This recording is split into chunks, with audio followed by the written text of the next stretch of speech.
Fab. Hey, well done, everybody. We're so surprised. Oh, no, it's still me. We're so surprised you're all here. Friday, you can tell them it's still in lockdown, obviously. Otherwise, a lot of people would be out and about, wouldn't they? So welcome, everybody. So just to explain, I'm sure most of you are probably more experienced on Zoom than myself and Laura. Although Laura, to be fair, is pretty expert at Zoom. Bearing in mind she was like that like 4 months ago. She's like, "Oh, Zoom? What's that?" Laura's pretty expert, but I'm sure a lot of you are probably more expert than us at Zoom. But what we found, and I'm sure you're aware of this, is when you're running something like a workshop, you need to have it on mute, except for the person talking. Otherwise, it tunes into when you're having your cup of tea, or if you're using your keyboard or scratching your head, it tunes into that person, and it can all get very confusing.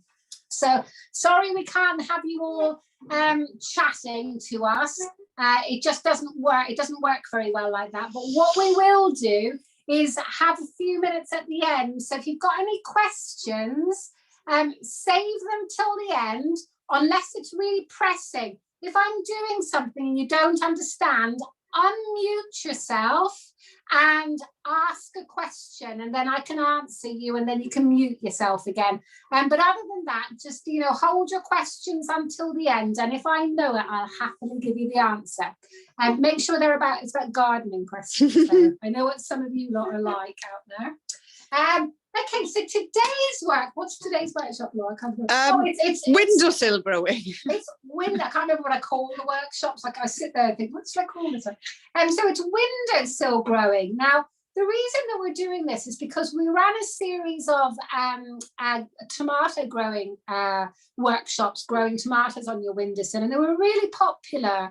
And I obviously, and Laura and the team here, we're all big growers. A big part of our business here, we're a little charitable business, but a big part of our business is growing with people, and we have two big allotments, and we just find it to be incredibly nourishing. And I find that growing plants and seeds, especially when it's seeds, it's food that I eat, I find it incredibly healing, you know, both physically and mentally. And certainly during the lockdown for me, I've got something like 53 plants or something on my that are growing on my bedroom windowsill upstairs. I've got quite a large windowsill. And it's just such a pleasure every morning to get up and water them and watch them grow and watch the growth spurts. Because when we get like a really sunny day, they suddenly have a huge growth spurt. And then watching them, you know, when it gets cold, they slow down. And I think especially for kids as well, it's so important, isn't it? You know, for adults to learn the skills to pass on to younger people as well, you know, growing your own food. So today is a growing on your windowsill, and you should have had, everybody except for Roisin in Ireland, because it was just a little bit too far to go, Roisin, sorry about that. I would have loved to have gone to Ireland. I haven't been home at all this year. I normally go home to Ireland 3 times a year. So you will have had, except for poor old Roisin, will have had 2 bags delivered to you. Now, if you've been on the tomato growing workshop, and I think one family that's with us today, hi again, we'll be covering a lot of the same stuff, unfortunately. So you can go off and make a cup of tea if we're talking about the same thing. But you'll have had 2 bags. You'll have had bag 1 that will have your synopsis of your workshop on the front there, and then you'll have bag 2 as well. Okay. Now, if we just have a look in our bag 1, so open up. You may have had a look already. So inside bag 1, we have a few things, so we can just take them out. So you're going to have, we'll talk about this in a moment. A lot of you will be familiar with this, but you'll have 3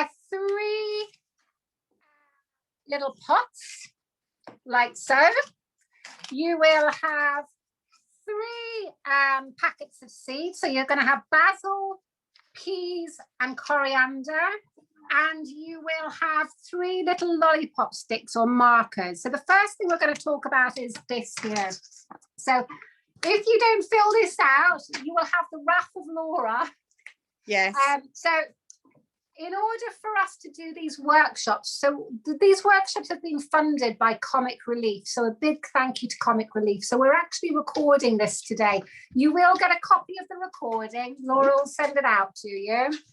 So it's funded by Comic Relief, and ultimately they funded us because they appreciate that doing workshops like this is very good for your mental health. You know, learning how to grow is very good for keeping you stable emotionally. So and we're all struggling with our mental health and emotional state at the moment. You know, I certainly know that I am. So all that they ask in return for the funding for doing this is that we get a feedback sheet, and we'd like you to be completely honest, but we've kept it as simple as possible. So all you need to do is fill out your name. The workshop is called Growing on Your Windowsill, and I have no idea what today's date is. I know it's March the something. I know it was close to St. Patrick's Day because it was St. Patrick's Day on Wednesday. So I know it's close to, so it's the 19th, isn't it? So is it, yeah, the 19th or 20th. Anyway, just put March is fine. And we're good with that for now. And then if you could just fill it out, like you can fill it out in as much detail, but ultimately all we want you to do is tick a few faces, you know, to tell us how you're feeling at the beginning before you start and how you're feeling at the end. And ultimately, what we then use is that information to see if these kinds of workshops help to improve or put a smile on your face. Ultimately, so we're aiming for oh look, I'm pointing to the no, we don't want that for after, for the shocked person. We're aiming for up here would be great, unless we're really bad and bore you to tears. Okay, okay. So we're going to launch straight into it, guys. So okay, but first, when you do fit it in, if you just take a photo of it and then either WhatsApp it to me on the number I texted you on earlier, or drop it to me in an email, that would be brilliant. Yeah, so just a photo and send it back, guys. And I'll remind you at the end of the workshop as well to do that. So you're going to need to supplement your kit with just a few little things, okay? And you'll know the score if you've done the workshop before. So your pots are going to need something to gather the water in. So if you look at the bottom of your pots, you'll see that there's holes in the bottom of your pots. The reason that there's holes in the bottom of your pots is so that when you water it, the plant or the seed can take as much moisture as it needs, and then it's going to drain out of the bottom, and that's really important. And then you're going to need just something underneath for each one of your pots to gather the water underneath. Anything will do. I'm using my mum's old plates that are actually broken and glued back together numerous times, but you can use anything. You know, ideally, go and get yourself or collect yourself up your old Tupperware. And we've discussed Tupperware in some of our old workshops. But any old Tupperware that your pot fits into. But, you know, you might want to make it look nice, mightn't you? So, you know, you might want to get some nice little matching plates, whatever you want to do, because they're going to go on your windowsill, and they're going to be a little feature on your windowsill, your little garden, okay? Now, in your second bag, guys, you have got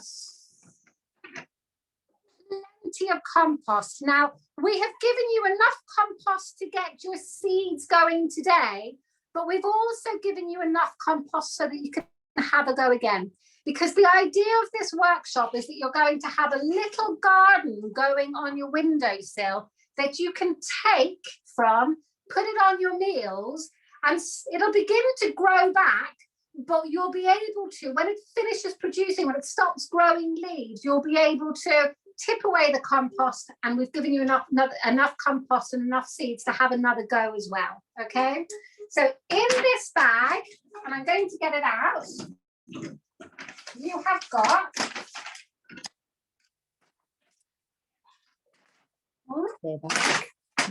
in this bag, you have got a bag of compost. I'm just going to close the door because we've got the husband and one of the children on the way back, and they're going to come flying into the room in a second, not realizing we're working. You'll meet them shortly. Okay, so we are going to start by opening our bag of compost. So you're not going to want to rip into it, okay, guys, because you're going to want bear in mind, just so that you know, your compost is in a compostable bag. So when you're finished with this, it can go into your green waste bin bag and all, okay? It'll biodegrade down. It's a compostable bag. Now, when I say that you're going to be able to open this, I say that because it wasn't actually me that tied this. It was Nick, and he's tied a very tight knot. So no, open. Oh, okay. So are you all having the same problem as me? Has Nick tied your bag really tightly as well? Oh. Oh, well. Yeah, no one can open them. Oh gosh. Keep at it if you can.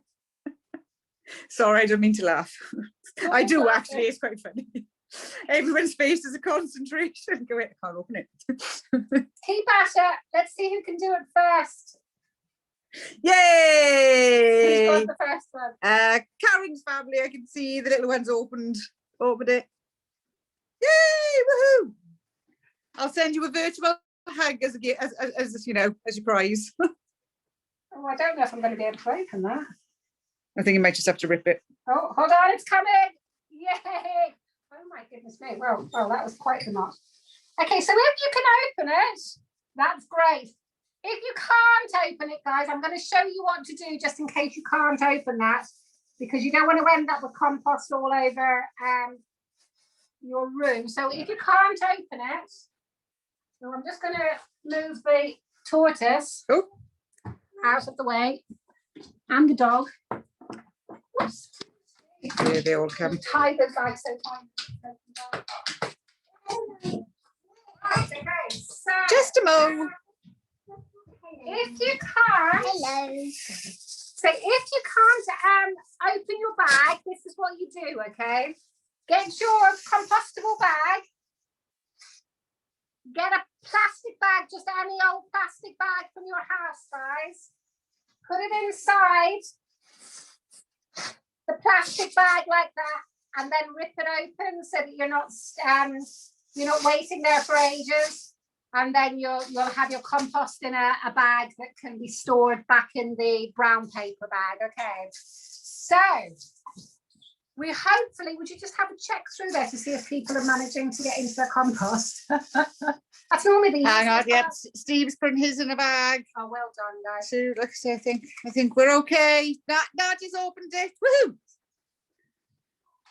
Right, I think we're pretty much okay, I think. Fantastic. Okay, so you have now got your compost open. So let's start putting our compost into our pots. Okay, so let me just tell you a little bit about the compost. So we have sent you out peat-free, general purpose outdoor compost, okay? Peat is a substance that helps to retain moisture. However, and it's used in compost a lot. However, environmentally, it's really bad to take too much peat out of the soil, guys. Okay, so if you can get peat free, if you get into growing or you're already a grower, try to ensure that you have you get compost that's peat free. Okay, if you can't, don't worry, just get any old compost at all, it's fine. But we have got you just a general purpose compost. Now, you can get seed compost, okay? But the only real difference between seed compost and general purpose compost is that it's really fine. It doesn't have lumps in it. So what we're going to do is we're going to get our pot, okay? Bring it over our compost so we're not getting it all over the table. And we're going to create compost that's close to seed compost as possible. Now, this compost is actually really nice. It's a new compost, this one, and it's actually a really fine compost anyway, you'll find. But what you're going to do is you're actually kind of going to sprinkle it into the pot. Now, the reason that we do that, guys, we're going to sprinkle, we're going to break up any big lumps. Now, the reason that we do that is so that when you have a little seed and a little seedling that comes out of the seed, you want to make sure that you're creating a base for your seed that the little tiny roots can get through, okay? Now you're going to overfill your pot, okay? You're going to bring it right up to the top, And the reason that you're doing that, so I'm just going to, I'm sprinkling in there, if you can see. So I'm just making sure that there are no big lumps at the top of my compost like that. Okay, I'm going to put a little bit more in there. And the reason I put so much in is because we're going to pop this one straight into on top of our plate, and then we're going to get our other pots and we're just going to do a little press down like so. That's it. So I've gently pressed down, guys. I haven't firmed it down. You just want to give it a, you know, a slightly firm base, but then I'm going to come back in with my finger back in, and I'm just going to do that like that to make it a little bit fluffy on top. Okay, and even. Perfect. And I'm going to put that one to one side like so, and I'm going to repeat that for all three. So coming back in again, I'm going to, oh, there's a big lump there. I'm going to sprinkle, break up all of the lumps. Fantastic. And this is a really nice compost. It's actually the cheapest compost that we found. And the only reason that we found this compost is because our local garden centre that we've frequented for years has actually closed down due to COVID, which is really gutting. And we've had to go to a builder's merchants up the road that we don't normally like. They're normally a bit funny with us in there because, you know, we're a bit alternative. And actually we went in, they're terribly nice to us, and we've got their compost, and it's actually a really nice compost, and it's much cheaper than the stuff that we normally use. So you just never know. And again, I've overfilled it. I'm making sure that there are no big lumps. I'm taking out things like big stones and that kind of thing. When I say big stone, that wasn't a big stone. That was actually a tiny stone, but you know what I mean. And then I'm going to, again, get my other pots. I'm going to pop that into my dish. I haven't quite put enough compost in there. I'm going to come back and overfill that. You want to overfill it so that you can press it down, and you still got quite a high amount of compost. And then I'm going to just flatten that out, and then I'm going to give it a little press down. And then I'm going to come back in and do that fluffy thing with my fingers again, so that it's level and it's just got a little bit of fluffiness to the top of it. Okay, that's fabulous. That's number 2 done. There we are. Last one, come in. Fluffy compost. Fantastic. Fluffy. Oh, it's definitely Friday evening. Ooh, it's curry night tonight from the local takeaway. I'm very excited. I've been planning my curry all day. I'm going to have like a paneer, sag paneer, pilau rice. Oof. Yeah. Prawn tikka for a starter. I don't think I can eat any more takeaway. I think Laura's had like 5 takeaways this week. The pandemic needs to go now. I'm healthy eating again as of yesterday. We're constantly swinging from binge eating to healthy eating. It's not healthy, kids. If you're listening to us, it's not healthy, kids. Do not follow in our footsteps. Yeah. Okay, and then again, I'm just going to come in.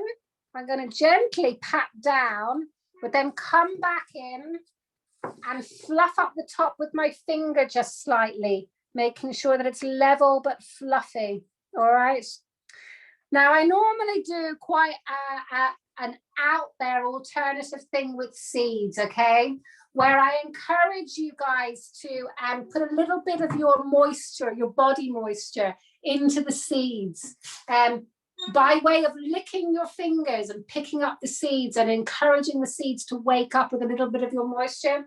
But I'm not going to do that with you tonight. If you've done the tomato growing workshop, you'll know where I'm coming from with that. And if you want to learn about that, have a look at our YouTube channel, and you can have a look at the tomato growing workshop and see where I'm coming from with that. But I actually want to talk to you about another aspect of growing because of the windowsill growing.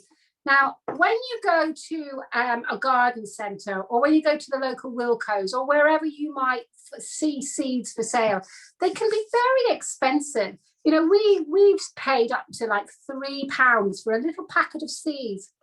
And sometimes you only get like 10 seeds in there. It's extremely expensive. In fact, on the tomato growing workshop, we only got 10 tomato seeds for £2.29, and Laura kept dropping them, and I kept going, that's 29p. That's it. She's like, oh, I keep dropping them in her Welsh accent. I was like, that's 29p. I pick it up. She's like, oh. I think, is that why I wasn't allowed to help package these ones? She wasn't allowed to help package these ones. I should have got her packaging these, because we've sent you out peas, coriander and basil. Now the basil seeds I have bought from a basil seed provider. However, your peas and your coriander, I've sent you out like a little package of them, but all these are, guys, are dry peas from the supermarket, and there's about 1,000 peas in here, okay? And these, if I was to buy these from a garden centre, it would cost me 10 to 20 times as much as this. You can grow little plants from any seed. So look, coriander seed from Mr. Singh's up the road. So this packet costs 60p from our local Asian supermarket.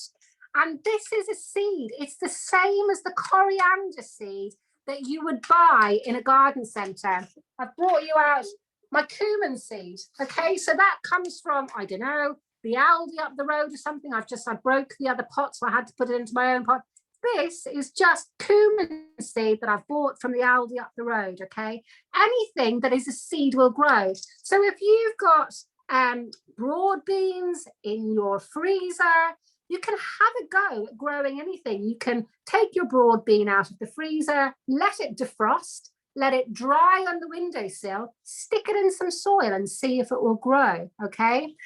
Here's some more examples. This is pepper seed in there. I'll open it up so you can have a look. These are pepper seeds. Now these are peppers that I bought from Aldi or Lidl, one, I can't remember which, but they were really lovely, multicolored little peppers, about yay big, and they were really sweet and really delicious. So I literally, every pepper that I ate from that packet, I took the seeds out, I put them on the windowsill on a piece of tissue, and I dried them out. And this was a butternut squash that was so sweet, it was delicious. I literally took the seeds out when I was preparing it, when I was roasting it for dinner, put it on the windowsill and dried, and I'm going to be growing my peppers and my own butternut squash just from the supermarket, okay? So what I'm saying is have a go at growing anything. But today we are going to be specifically growing coriander that you can put on top of your curry, basil, which is delicious on anything, and pea shoots. Now, pea shoots are brilliant for, especially for little children, if they don't like greens, because there's a sweet, delicious green that you can eat. But I just pick the pea shoots and eat them like they're just a delicious thing to sprinkle on top of your salad, okay?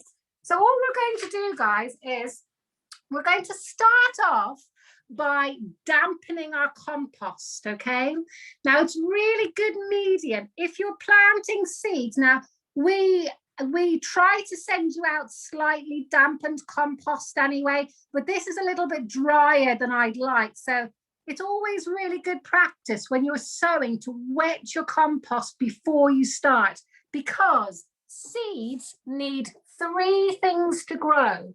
They need soil, they need water, and they need light, okay? So with the water, you want to give it as much water as you possibly can right at the beginning. And that brings me on to what else you're going to need to use to supplement your little growing kit, okay? Now, this is just a bottle of cleaning fluid from home. So I keep all of these bottles, and if you get into growing, start keeping some of your bottles. And you want to give it a really good wash out, because you'll find that there's going to be cleaning fluid all the way up through the tube and the inside and through the nozzles. Make sure you give it a really good wash and then fill it with water and spray the water through out into your sink quite a few times to make sure there's no chemical in here. And then fill it up, and you can use this as water, as a water sprayer. Now, when you plant seeds, you want to water them when they are tiny seeds and tiny seedlings.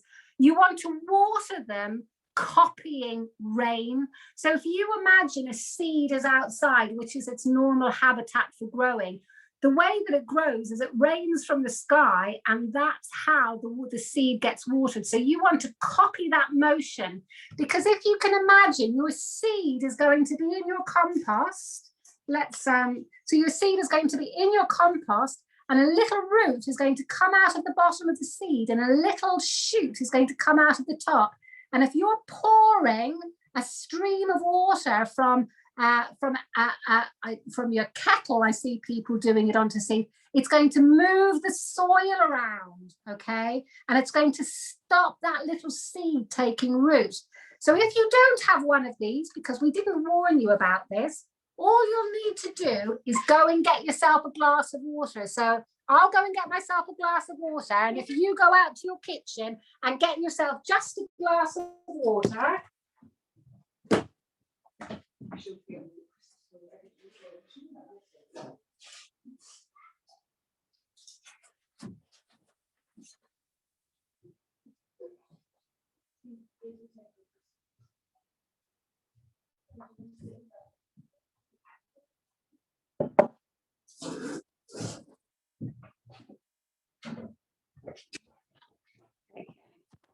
Have we got everybody? Yes. Oh, fabulous. Okay, so if you haven't got one of these, which is the ideal scenario, you're not going to have one at the moment, not unless you've done one of these workshops with us before.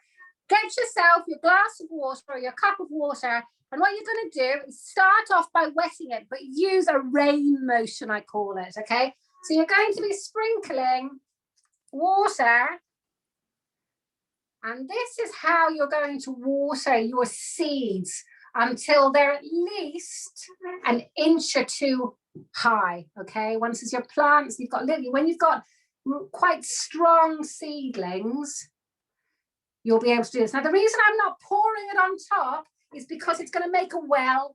If I pour this on top, it's going to make the compost wetter in some areas and drier in other areas. And it's going to make the surface of the compost really uneven after all of the hard work you've done. So you want to give it a good dampen, guys. It's very therapeutic. And you clean your hands at the same time. It's just great, isn't it? Obviously, you don't want to be, eating your compost. I don't know why I'm sure you won't eat your compost, but you never know. Laura, she's Welsh. The Welsh do weird things, don't they? How very mean. I love the Welsh. I mean, any country that's got a dragon as their, I mean, I'm all for that, you know what I mean? We've got shamrock in Ireland. Right, okay, so I've given that a really good dampen, and I've managed to get the water everywhere. So I'm going to pop that over there. And then this is the fun bit. Love it, love it. Okay, so you're going to start off with your basil, guys, okay? So with the basil, we're going to open it up. And in your basil, you've got lots of little seeds. Now, just open up the top. Be nice and careful. If you can, dry off your hands. I'm going to dry my hands with my jumper and my jeans. So your hands are pretty dry, okay? And you're going to spill out onto your hand, nice and carefully. Ooh. About that many seeds. Do you see that? There's probably about 50 or 60 there, so quite a lot. Okay, those seeds, but you're going to leave yourself plenty, okay? There's going to be enough in there for another go at least, okay? And then what we're going to do is we're going to pinch them, and we're going to just sprinkle them over the top. Like so, and keep going and try to get them nice and evenly, but don't worry if you can't. And that's why you need to have nice dry fingers for this, okay? Because otherwise they stick to your fingers. But you're just going to sprinkle those all over the top. And I'm going to put my basil, I'm just going to turn down the top so that my basil seeds don't come out. And I'm going to pop my basil there so I know that that's basil, and we'll come to marking that a bit later. And then we're going to move on to our coriander. Oh, I'm just so excited about this.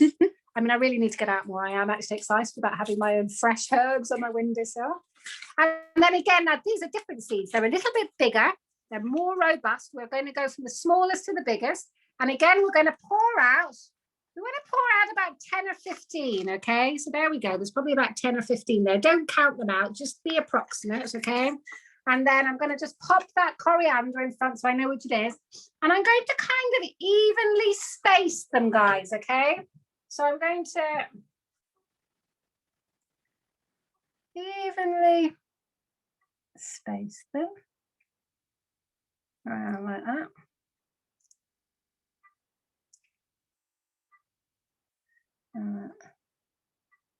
And I'm actually just going to get a few more. I'm just going to go back in. I'm going to dip back in and maybe get another 10 or 15. You've got plenty, so don't worry. I'm just going to carry on now that I've evenly spaced those. There we go. Oh, look at those. I love coriander. Goes with everything. Just great, but particularly good on a curry, isn't it? Coriander. And I'm going to just fold down the top there a couple of times. Make sure they don't fall out. And then, oh, it's an instrument. Okay, my nose is itchy. What's that mean? Does that mean you're going to come into money or something? That's your hand, isn't it? Oh. Is it? Itchy hand. Itchy hand. Yes, okay. An itchy hand. That's why we've got no money. I never get an itchy hand. I get like red ears. Mother always say, there's somebody talking about you. I'm like, yeah, well, there you go. Okay, and then our peas. Now, we're going to quite evenly space them, but with your peas, guys, you're just going to push them down. Push them down into it about a centimetre. And what is a centimetre? You're going to push them down until it, like I've got quite small hands, about halfway down my first thumb pad. So you see there, down to about there. So I'm just going to pop it down. So not too far. And I'm going to pop them down nice and evenly, like that. Oh, it's very exciting. I do actually really need to get out. God, the lockdown needs to finish. It's just so exciting when they poke through the surface. And you want to keep them about an inch apart, guys, okay? So I'm just going to pop some out towards the edge. There. So you can still see them. They're poked down and you can still see them. There we are. And pop that one there, like that. And then I'm going to fold them back down, and you should again have plenty of peas to have another go in the next round, and then have another round of them. Okay, we're going to come back to our compost now, guys, okay? So for your basil seed, you're going to dip back into your compost, and you're going to take out a little bit of soil and pop it on your hand. And when I say a little bit of soil, I only mean about that much. Yeah, just a little bit. And I'm going to come over like so, and I'm going to sprinkle it on top of my basil seeds. The smaller the seed, the less amount of soil it needs on top of the seed, okay? So we're going to sprinkle, sprinkle, sprinkle, sprinkle, sprinkle, sprinkle. Sprinkle, sprinkle. Sprinkle it on.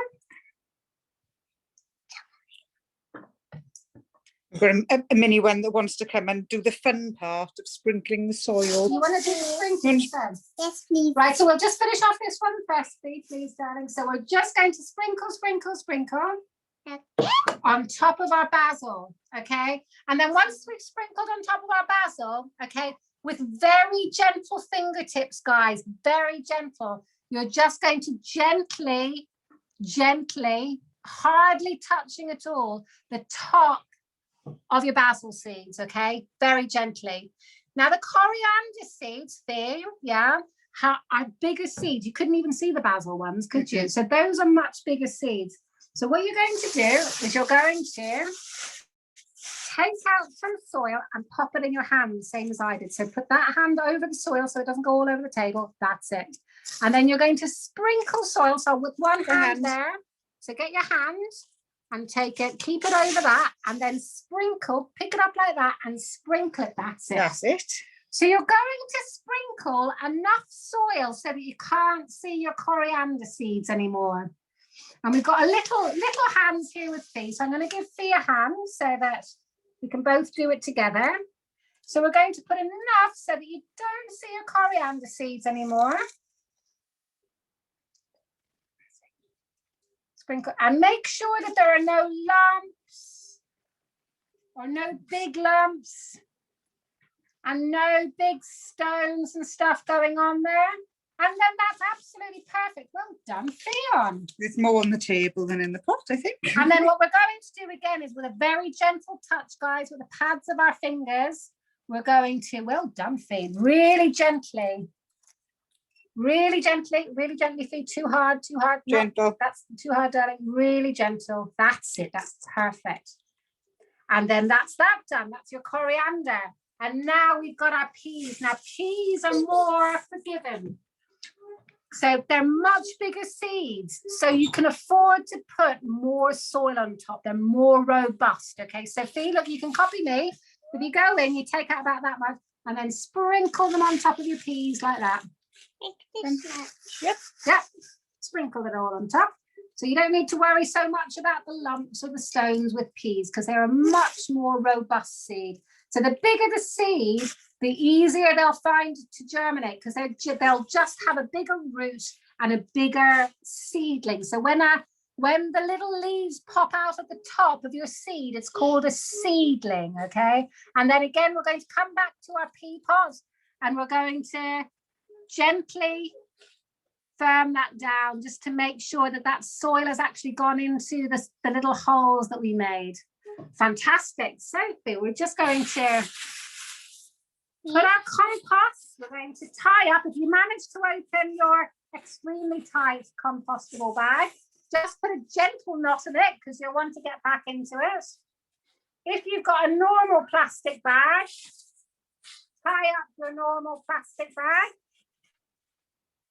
Remember not to put a really tight knot in there, like that. And then we're going to pop that one back in our compost bag.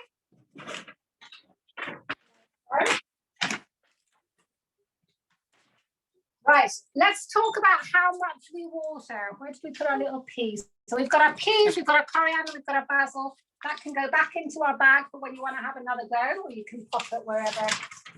I'm not going to tell you where you keep it in your home. Okay, so how much do you water it and when? So when you're starting off with just the seed before it's germinated, so the process of a root coming out of the bottom and leaves coming out of the top is called germination. And it's going to have soil and light, and we'll talk about the light in a second, and water in order to germinate, okay? The amount of water that seeds are going to need is enough when they're little seeds to dampen the soil that the seed is resting on. So with these little tiny basil seeds, they'll need enough, and you'll be able to see this tomorrow when your soil has dried out and in the daylight. You want enough so that the whole of the top of your pot, you can visibly see that all of the soil is damp, okay? And I'm going to do that again with the coriander, but the coriander is a slightly bigger seed. So I'm going to need to put plenty. You're going to want to rain on top of your coriander seed even more because it's a bigger seed. It's going to need more water in order to germinate. So I'm just going to stick with that one a little bit longer. One of the reasons that seeds don't germinate is one of the main reasons I've realized over the years is because you are pouring the water on, as we discussed earlier, with a cup.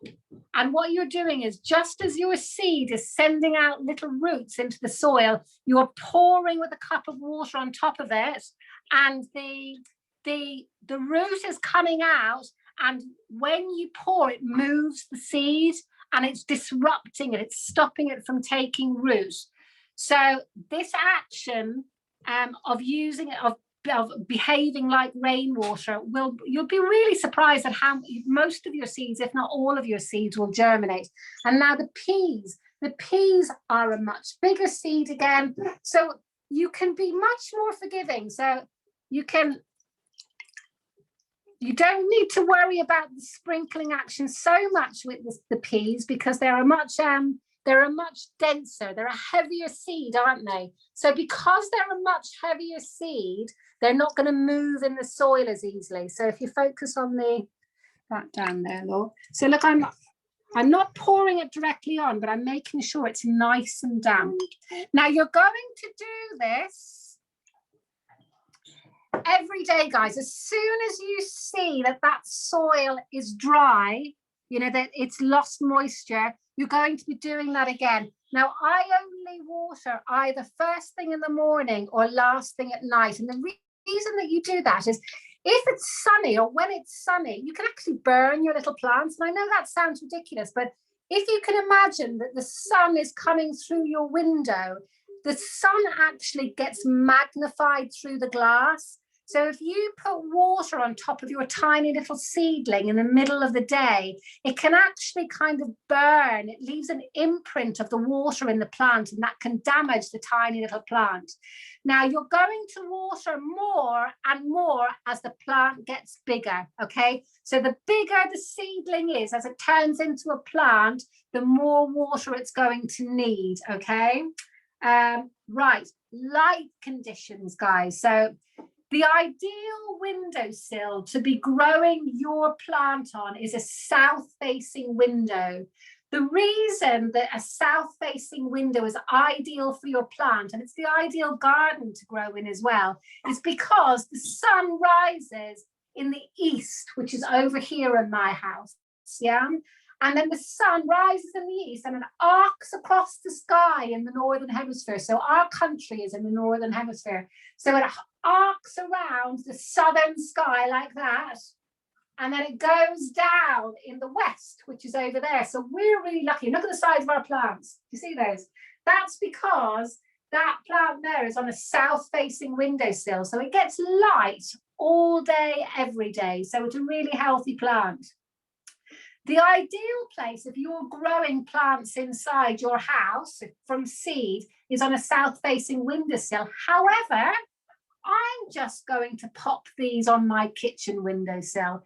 And that's because these are specifically kitchen plants, and they will grow quite slowly because mine is quite a dark east-facing windowsill, but it's quite warm in my kitchen, which will help it to grow. And also, it will just mean that I remember to water my plants every day, okay? Now, if you put these on a windowsill that has a radiator underneath it, what's going to happen is the plant is probably going to grow too quickly. Too much heat means that the plant grows very quickly, and it may not support its leaves, okay? But you can experiment. So if your plant grows too quickly and it starts to flop over, all you'll need to do is move it to a different windowsill. But that's also one of the reasons why growing your window, what do we call our window garden, that's one of the reasons why putting it in the kitchen is ideal, because very often your kitchen windows don't have radiators underneath. And that, guys, I think is about it. So you're going to see just the germination process. You're going to start seeing shoots come up here. If it's a very warm windowsill, you're going to see shoots coming up within probably a few days.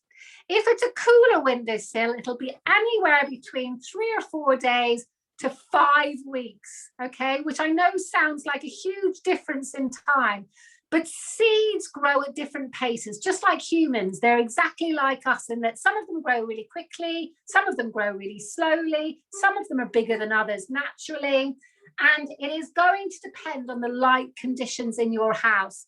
If after 5 weeks there are no shoots coming up, move them to a different windowsill, okay? Move them completely, try them on a different windowsill, and you will find then that they will come up and they will start to grow. And then you can start harvesting them as soon as you want. This is your little garden window garden. I normally wait until my basil and my coriander is about that high. And then I start harvesting it.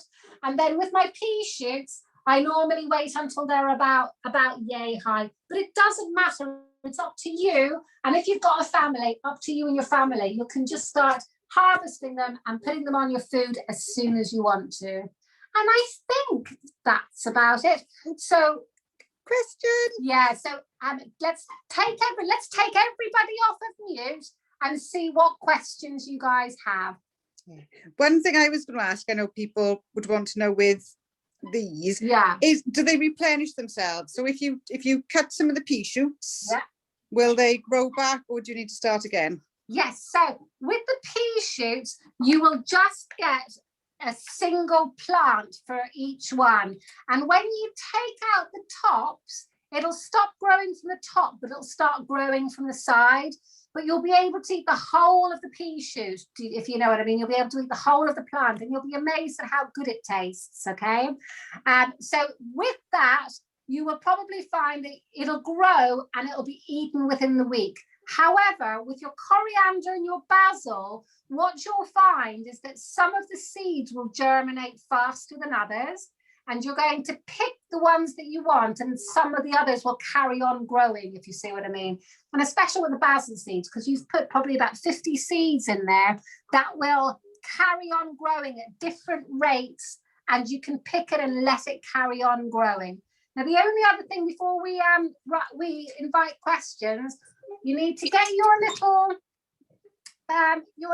lollipop sticks and use a ballpoint pen, guys, rather than a felt tip pen, because you'll find that with the felt tip pens, they'll go all blurry as they absorb all the water.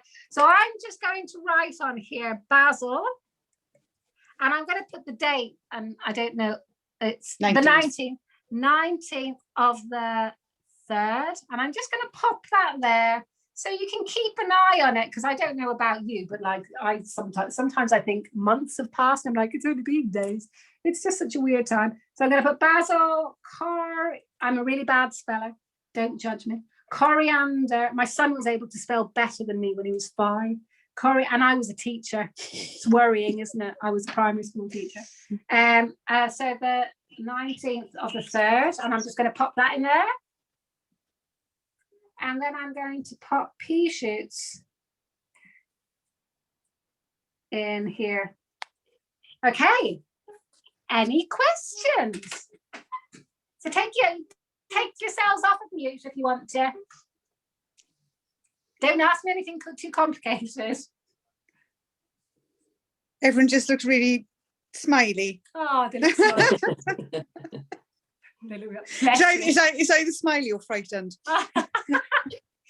The only thing I wanted to say to you is, if you are a gardener, you know, if you're used to doing a bit of gardening, or even if you're not, your pea shoots, if you plant them out in the garden, if you actually, you know, dig a hole and stick them out into the ground in the garden, once they're about yay high, and if you stick sticks in the ground that are about that high, sticks in the ground around your pea shoots will grow into pea plants, and you'll end up getting peas off of your plants within probably in about 3 to 4 months' time, depending on how warm it is. You need to wait until they're about a half a foot high, and then you can plant them out in the garden. A pea shoot is just a small pea plant. It's just that you can eat all parts of the pea plant. And I think that's basically it, guys. Thank you.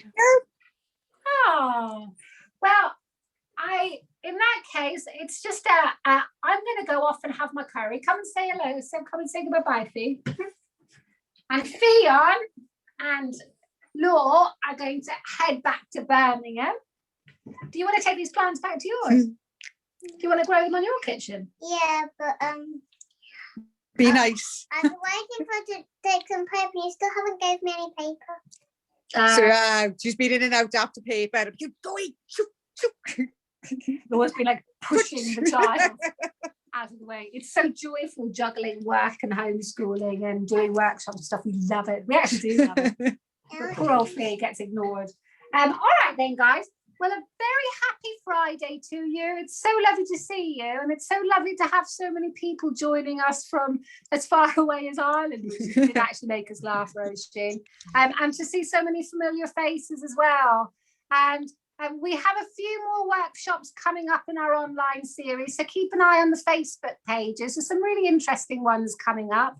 And for those of you who haven't been into the community cafe or the project, at King's Standing Food Community. So Forest Schools Birmingham and King's Standing Food Community are the same organisation. Come in and see us. We'll be open hopefully in May. Come in and see us in the community cafe when you can. And the opening times will be on the Facebook page.